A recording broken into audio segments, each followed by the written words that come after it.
Assalamualaikum warahmatullahi wabarakatuh.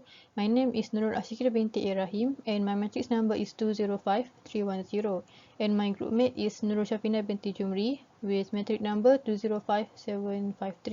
So we will present about application kinetics of rigid bodies. So we have choose Snowmobile as our application. So for the introduction, kinetics is the energy of an object possessed due to its motion. Kinetics of rigid bodies can be divided into three components. So first is translation. So translation have two parts. First is rectilinear, or the particles travel along straight parallel paths. For example, motion of lift and motion of train on a straight track. Second is curvilinear, which is all the particles travel along curved parallel paths. So for example, is gears and pulley as shown in the slide picture. So next, rotation. Rotation is all the particles forming the body travel along circular paths of different radii around a common center or center of rotation.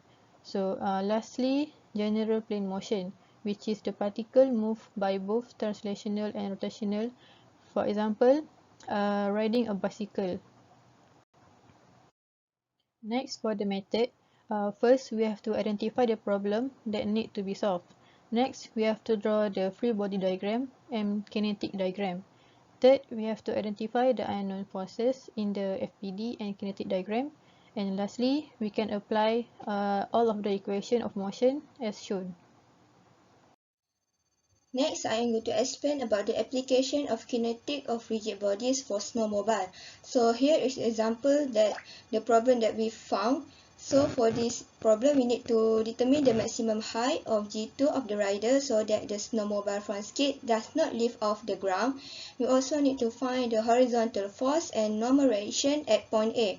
So it also given the weight of snowmobile and the rider, which is 113.40 kg and 68.04 kg, and also given the acceleration, which is 6.10 meter per second square. So first of all, we need to draw free body diagram and kinetic diagram for the snowmobile and the rider.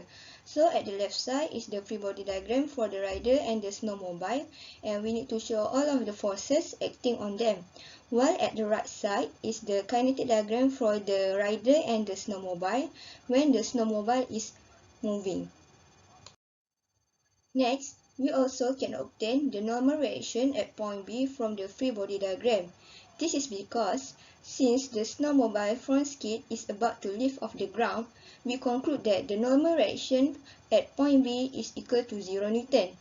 After that, we can calculate the normal reaction at point A. So for this, we need to using the equation of motion, which is positive outward summation Fy equal to m multiplied with Ag y equal to 0.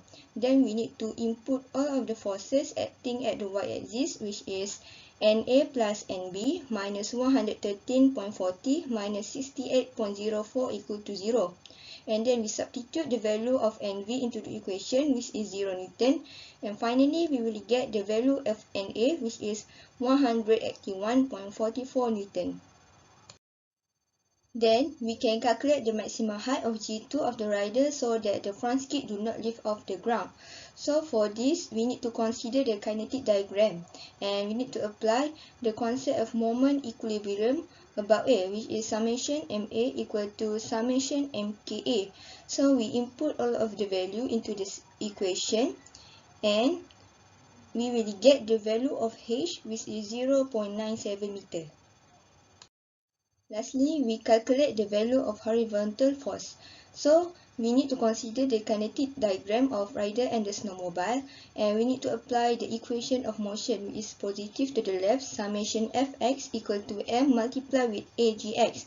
So we input all the forces acting on x-axis, and it will become Fa equal to Ws over G multiplied with A plus Wr over G multiplied with A.